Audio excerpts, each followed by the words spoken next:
నమస్తే welcome to Sakshi sports. This is Durga. టీమిండియాను గాయాల బెడద వేధిస్తోంది. ఓ ప్లేయర్ టీంలోకి వస్తే మరో ప్లేయర్ దూరం అవుతున్నాడు. యువ pacer Harshit Rana world cup టోర్నీ మొత్తానికి దూరం కాగా స్టార్ ఆల్రౌండర్ వాషింగ్టన్ సుందర్ పూర్తి ఫిట్నెస్ సాధించాడు. నమీబియాతో మ్యాచ్కు అతడు అందుబాటులోకి వచ్చిన విషయం తెలిసిందే. అదేవిధంగా తీవ్రమైన జ్వరం కారణంగా టీ20 ప్రపంచ కప్ 2026 తొలి మ్యాచ్కు దూరమైన ప్రధాన పేసర్ జస్ప్రీత్ బుమ్రా కూడా కోలుకున్నాడు. అమెరికాతో మ్యాచ్కు దూరంగా ఉన్న అతను గురువారం నాటి మ్యాచ్ కోసం ఇప్పటికే సన్నద్ధమయ్యాడు. ఇలాంటి శుభ తరుణంలో టీమిండియాకు మరో bad news. Star opener Abhishek Sharma ఉదర సంబంధిత ఇన్ఫెక్షన్తో బాధపడుతున్నాడు. ఈ క్రమంలోనే అతడు ఆసుపత్రి పాలైనట్లు టైమ్స్ ఆఫ్ ఇండియా వెల్లడించింది. అభిషేక్ శర్మ కడుపు నొప్పితో పాటు తీవ్రమైన జ్వరంతో బాధపడుతున్నట్లు పేర్కొంది. ఈ నేపథ్యంలో అరుణ్ జైట్లీ స్టేడియంలో జరిగిన టీమిండియా ప్రాక్టీస్ సెషన్కు అభిషేక్ శర్మ దూరమైనట్లు సమాచారం.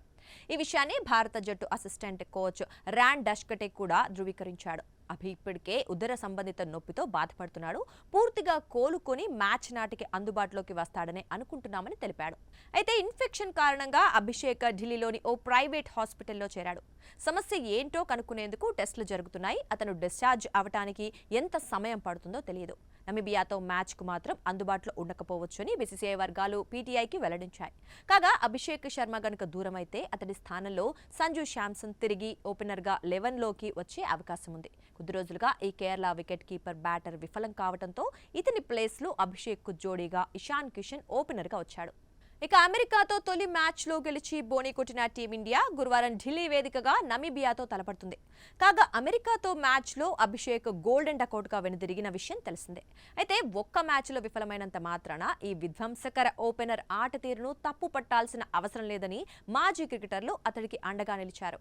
సాక్షి టీవీ ప్రసారాలను నిలిపివేయడం చట్టరీత్యా నేరం. సాక్షి టీవీ ప్రసారాల కోసం మీ స్థానిక కేబుల్ ఆపరేటర్ని వెంటనే సంప్రదించండి. డిటిహెచ్లో, ఇంటర్నెట్లో కూడా సాక్షి టీవీ ప్రసారాలను వీక్షించవచ్చు.